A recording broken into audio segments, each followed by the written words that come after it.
Hello and welcome to this edition of the Marine Channel. This is a Y7. We did a Y9, it was called Bella, that's available, but this is a year later and we're here back at the show, and here's Y7.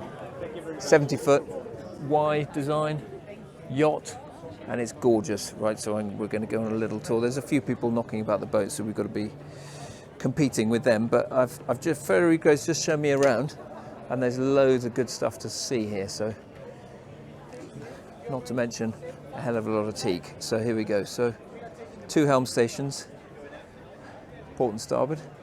All the sheets, halyards run nice and discreetly, like a lot of these performance cruisers, down invisible passageways down there and up to the mast, right back to here, and then it's push button sailing again. Main up, main down, main sheet out, jib in, jib out, code 0 in, out, horn. I won't press that. But it's lovely. This is lovely. Fully carbon fibre everything, as usual. Carbon fibre mast, furling main in the boom there. It's a whopper. Self-tacking jib on that traveller there. And you adjust the stops. Hydraulic kicker. That is fairly mega, isn't it? I mean, look at that. This is a serious piece of kit. The foredeck's enormous. Lots of entertaining space up here if you wanted. You can have a little disco up there. Bowsprit for the code 0. The anchor's up there. There's the roller reefing jib. Lockers for the anchor. Winches, chains, everything. And then we'll go down below in a second, but that is the skylight for the bathroom, I believe. So there's a bulkhead there, and yeah, lockers forward of that. So that's pretty neat, isn't it? Now there's some good stuff down by the helm station, which is now clear, so we can have a good look down there. Really nice wide open walkways on this boat. Huge sunbathing pad on top of the coach roof up there, which is good. This stays. You can this sort of canopy bit. It does lower. They sailed this from Germany to the show here in Palma. It took them, I think, 27 days. The weather was hideous. Sort of 40 knots of wind sometimes, but so they had to lower that down when it got super windy. But with the Bimini, which comes up from here, so the Bimini connects up to this sort of, I don't know what you call this. Well, let's call it a little roof over the cockpit there. But that kept the helm on that point nice and dry, out of the wind. But apparently that helm station was unusable. It was so cold and horrible. A couple of lazarettes back here. There's loads of storage on this boat. It's really well made. It's clever. There we are. There's one on the other side.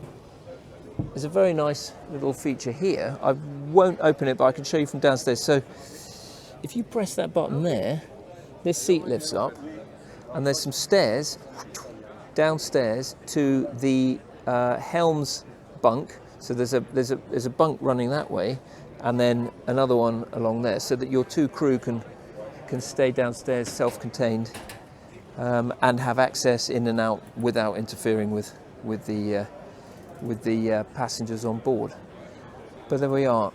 That's quite a cockpit, isn't it? Loads of space. This boat sleeps 6 at the moment, but as you can see, you've got, well, 6 plus 2 crew. You've got seating here for many more than 6, and obviously these tables fold out, so you can have a huge table across here and have a big party, which is really what that roof's all about, keeping everyone out of the burning sun when this is at anchor somewhere and you're enjoying yourself. But that's the decks of the Y7. We'll go below and have a look at the layout downstairs in a second. So here we go, this is our opportunity. Down we go to this white oak interior. It's absolutely lovely down. It smells great. There's loads of visibility thanks to this raised coach roof. And from here, from this step, you can see the bow. You don't know if you can make that out on the film.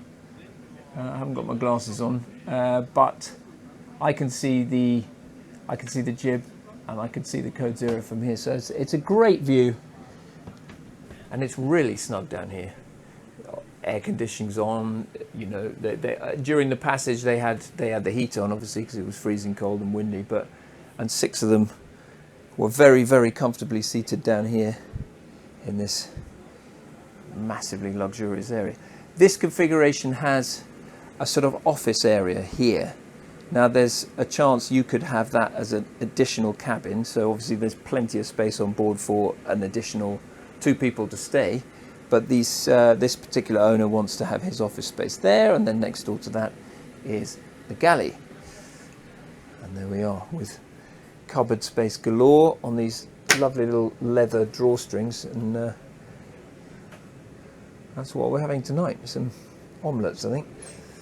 Shut that. So, yep, fridges, freezers, dishwasher here. Yep, loads going on. Sink, you name it. Four hob and an oven, and it's just fantastic. I've got a shot of the engines for you. So, as if by magic, that's what it looks like as a floor, and then these panels come up, and there are the engines. So there's 2 73 horsepower Italian engines down there, providing power if you need it, if there's not enough wind. More storage here with food, but obviously again, if that was a cabin, then that would be somewhat compromised,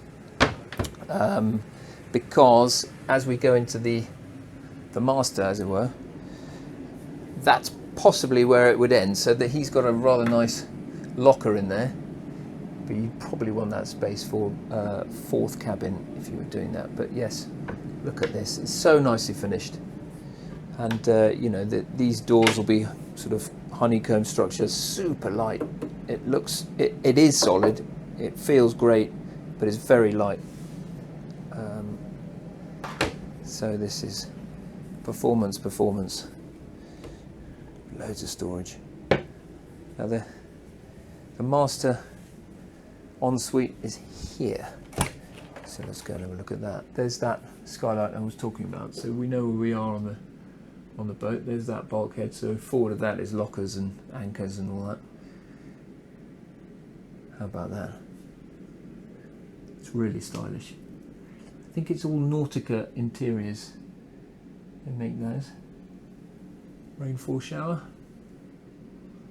Very nice. Actually, there's not quite as much light as there would be coming in, because that doesn't look like it's all the way back, but there's plenty, and there's some sort of filter on that as well. So here we are. That's the bathroom. So now let's go aft before anyone else joins the party, because it's a very popular boat here at the show.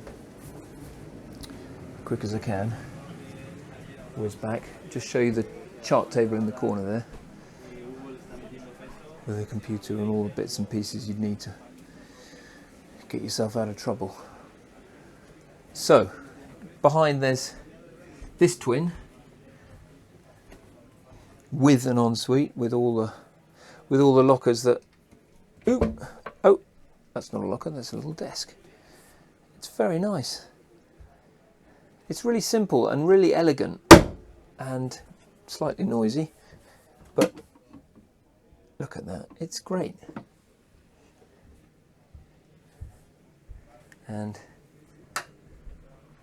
there we are, more and more storage, lots of it. And then the ensuite, let's have a quick look. This is the slightly smaller, I think, of the 2 ensuites, here in the aft. That hatch there opens up into a locker underneath one of the seats in the cockpit, so it's for ventilation, it's not for light, but there's plenty of LED bulbs in here. So, and it's really nicely finished again, with some marble on the floor there, or what looks like marble, and yeah, as stylish as you like. So let's shut that and go and have a look at its twin just across the way. So go past these steps, and here's the other one. Ah, this is good. So I can also show you the setup with the captain's cabin. So this, yeah, obviously is twin number 2 at the back, twin cabin number 2 with its slightly bigger ensuite. Let's have a quick look in here. Some natural light this side, which we didn't have on the other side, and a nice walk-in shower there. Loo, marble, you name it. Good looking. Right, before we get invaded, we're just going to go forward one more and have a look at this crew quarters, because it's neat. There's that hatch to there's the wheel. So if you remember, there was a little button there, you pull that string. I won't do it because I don't think they want to have people tripping over this, but there's your entrance hatch down the stairs. It's neat, it's small, but it works. And there's crew number 1, crew number 2, and their heads, which is very civilized. There's nothing wrong with that. There we go. Shower up there. Neat. Very neat. So on this one, there's a skipper and a chef on board. So that's the setup here. This boat is not for sale, but if you wanted to buy a Y7, they're on sale for around about 2.2 million euros, and for that you get all of this. So it's gorgeous, I think. We're going to go up top without going up top, if you see what I mean, because there's some people next door. So here we go. I'll see you upstairs. So we've made it outside, and I'm on the foredeck of the Y7, looking at the Y8 there. But this is the Y7, and I like it a lot. And I've said it once, and I'll say it again. Why not?